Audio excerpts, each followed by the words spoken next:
Hola, vamos a empezar con los diferentes lenguajes orientados a objetos, lo cual nos va a permitir desarrollar algunos de los conceptos con más detalle y poder darnos cuenta de qué cosas son necesarias desarrollar y aprender un poco más de los conceptos que están involucrados en este paradigma, ¿sí?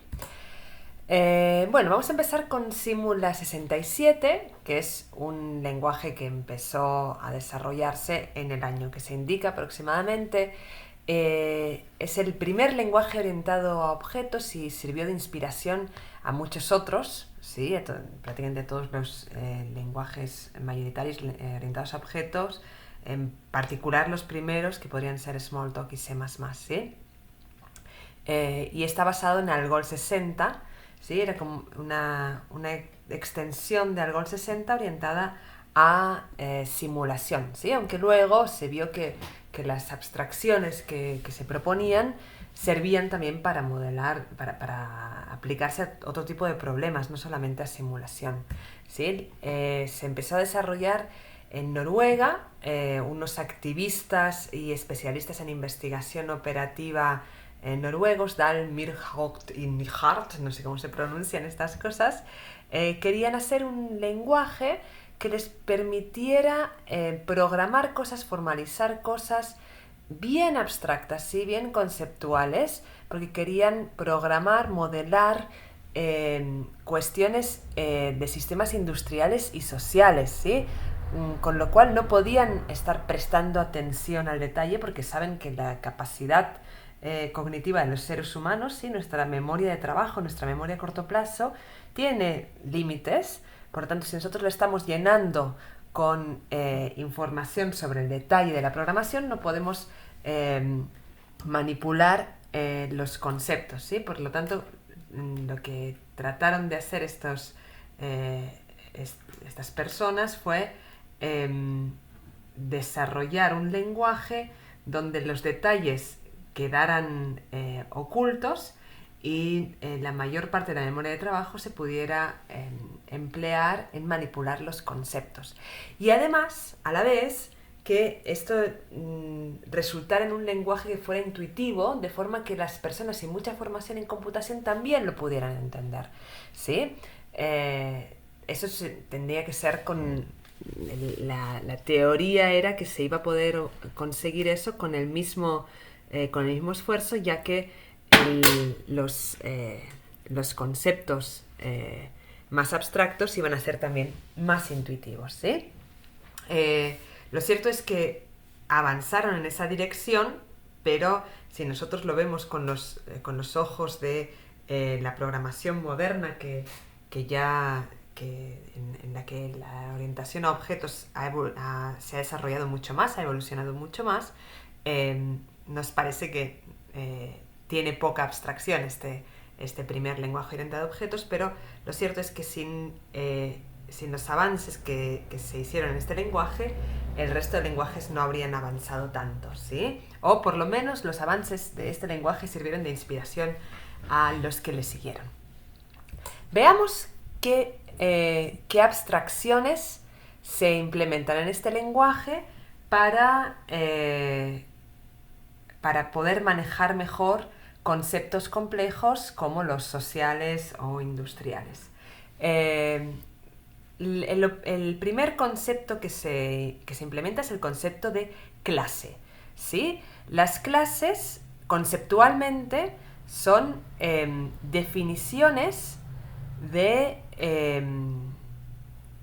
tipos de cosas más abstractas que un tipo de datos, ¿sí? Los tipos de datos son valores, son conjuntos de valores donde estos valores son bastante simples, ¿sí? Mientras que las clases son conjuntos de valores, pero donde estos valores pueden ser bastante complejos, como puede ser una empresa de sociedad anónima, una empresa de sociedad limitada, una bolsa de comercio, un consumidor, etcétera, ¿sí? Son valores mucho más complejos que un entero, un arreglo, ¿sí? O cualquiera de estos tipos de datos, ¿sí? Por lo tanto, las clases vendrían a ser como los tipos, pero para valores más complejos, ¿sí? Una definición de una clase de objetos que tienen algo en común, ¿sí? La clase lo que nos provee es esta definición de cuáles van a ser los objetos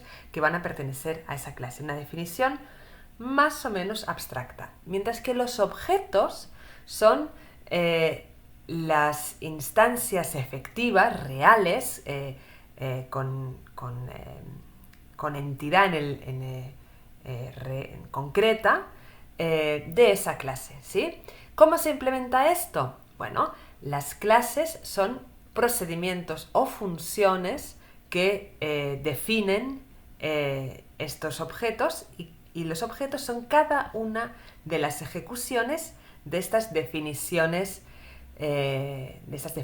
¿sí? Por lo tanto, la definición es abstracta en el sentido de que no está instanciada, mientras que los objetos son concretos en el sentido de que son una ejecución concreta donde se instancian los parámetros generales de esa clase, ¿sí? ¿Y cómo se hace para acceder a un objeto? Bueno, cuando se ejecuta una clase, lo que se devuelve es un puntero al activation record donde se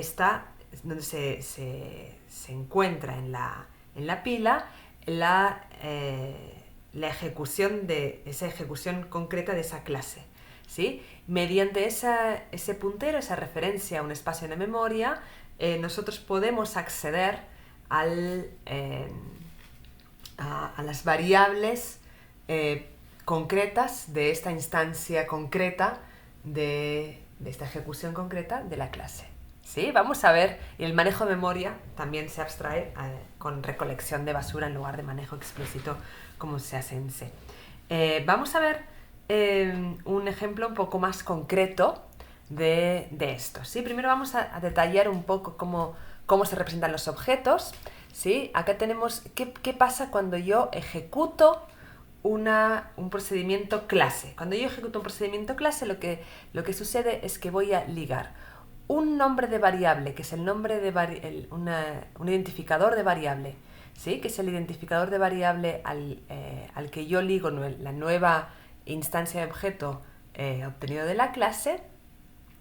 Lo ligo a una ubicación en memoria, que es el activation record que resulta de ejecutar esa clase. Todo esto son cosas que ya teníamos en otros lenguajes de programación, ¿sí? Las funciones ya las teníamos, los activation records ya estaban. Es la forma de conceptualizarlos, de utilizarlos de esta forma novedosa, lo que nos ayuda a manejar mejor conceptos más abstractos. ¿Por qué? Porque ahora yo no estoy pensando en una función y en una ejecución de una función, sino que estoy pensando en una clase de objetos, por ejemplo, la clase de las mesas, ¿sí? Y una instancia de esa clase, por ejemplo, una mesa concreta con unos valores concretos para sus variables, que son las que vamos a encontrar en estos activation records. Estas variables pueden ser de tipo estático, ¿sí? Variables que tienen un valor y listo, o pueden ser métodos, ¿sí? Asociados a este objeto, como por ejemplo métodos que nos permiten igualarlo, métodos que nos permiten hacer una distancia, ¿sí? Cuando yo quiera a ejecutar alguno de estos métodos, que no dejan de ser funciones, por eso es que están representadas acá con su clausura. La clausura tiene un access link y un link al activation record. Cuando yo quiero ejecutar alguna de estas funciones, no lo voy a hacer ejecutando la función, sino que voy a ir a través del objeto y voy a enviarle un mensaje a este objeto, que no va a ser más que una llamada a función, pero va a ser un mensaje que le voy a decir a este objeto. Le voy a decir: objeto, por favor, ejecútate con esta función, o ejecuta esta función que vos tenés.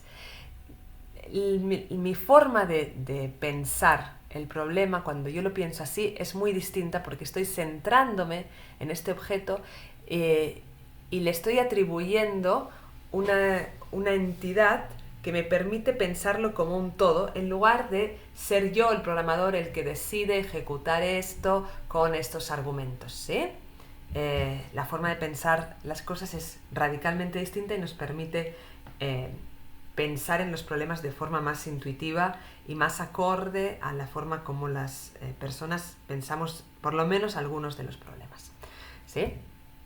Vamos a ver un ejemplito en particular de cómo de cómo podríamos aplicar esta forma de pensar los problemas a modelar un problema simple. Por ejemplo, imaginemos que queremos encontrar el centro y radio de un círculo que pase por los puntos P, Q y R, ¿sí?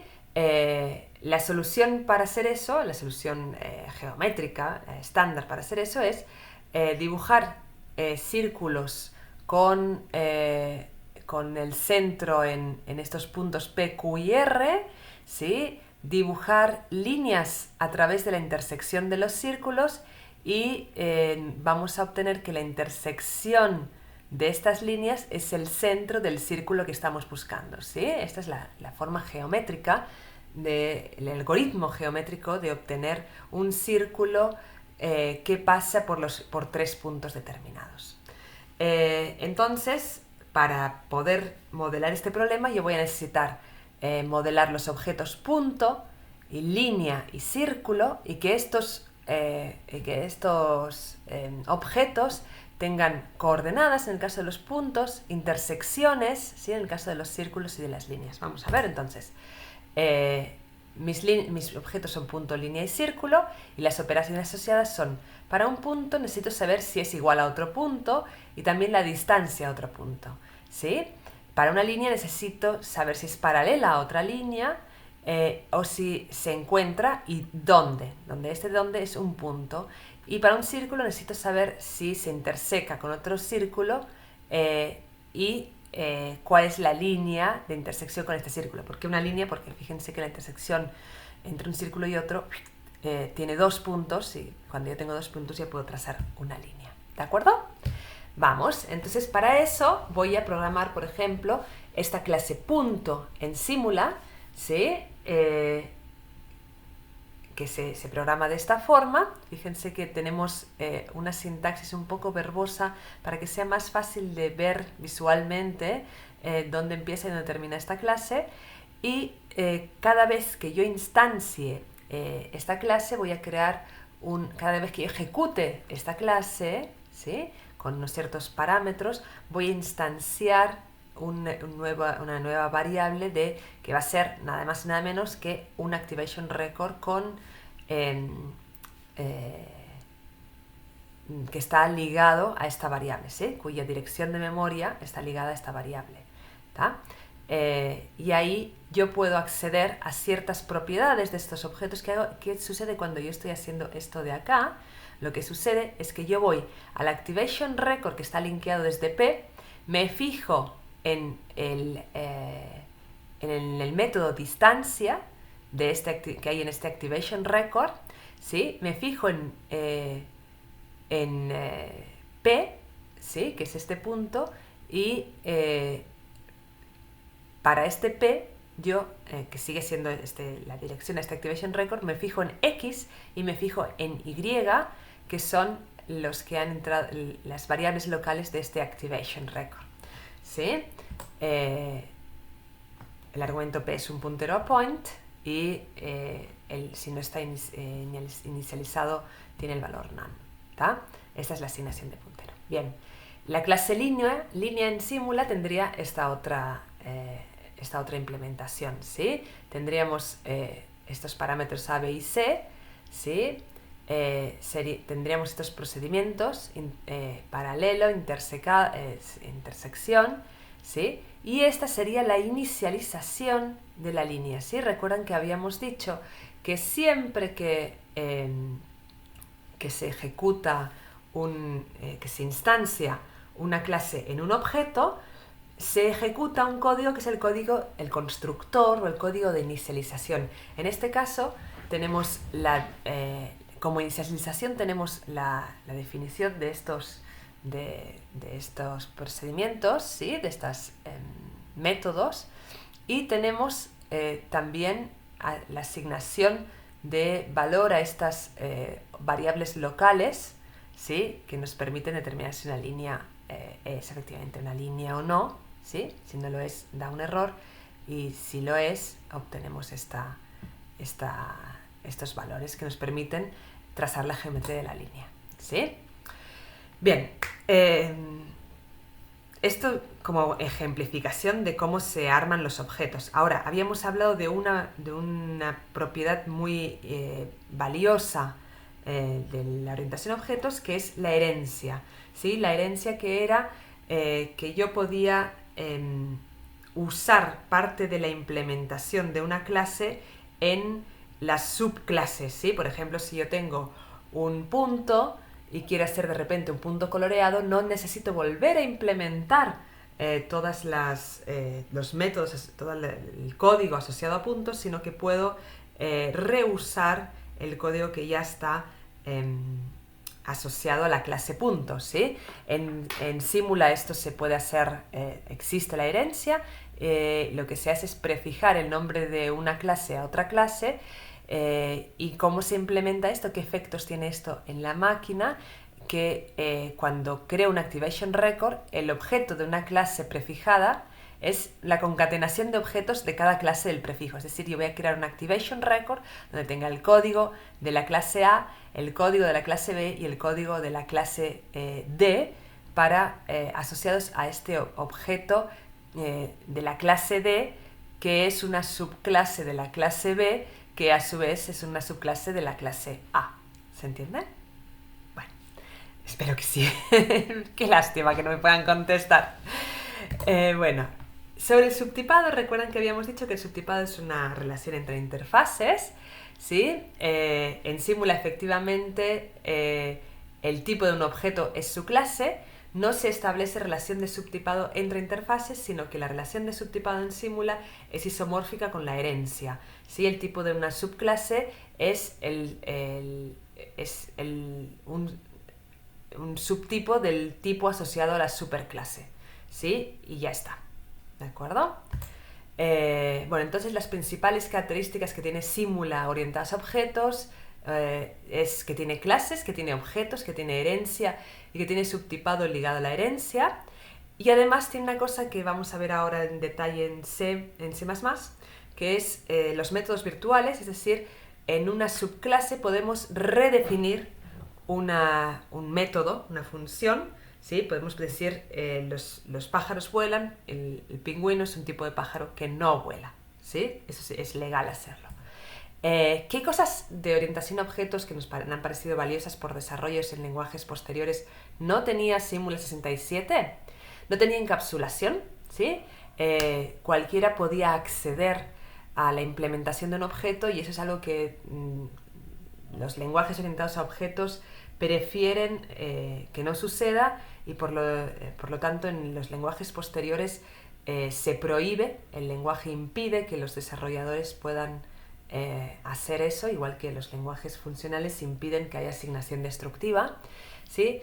Tampoco tiene el mecanismo self-super, que ya incorpora el Smalltalk y C++, que es una forma de referirse una forma sistemática de referirse al objeto mismo con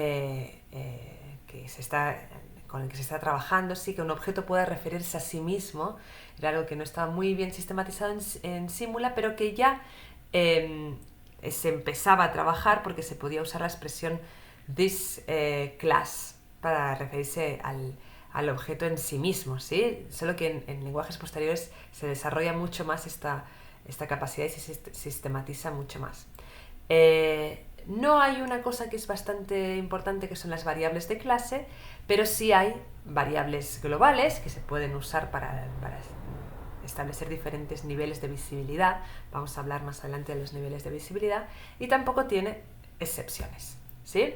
Como resumen, en Simula una clase es un procedimiento que devuelve un puntero a un activation record. El código de inicialización de la clase, el constructor, se ejecuta siempre como cuerpo del procedimiento. Un objeto es una clausura creada por una clase, no tiene encapsulación, El subtipado es isomórfico con la jerarquía de clases y la herencia se implementa por prefijado de clases. Este fue el primer lenguaje orientado a objetos. Vamos ahora con el que le siguió y el que sigue siendo como una gran referencia para orientación a objetos.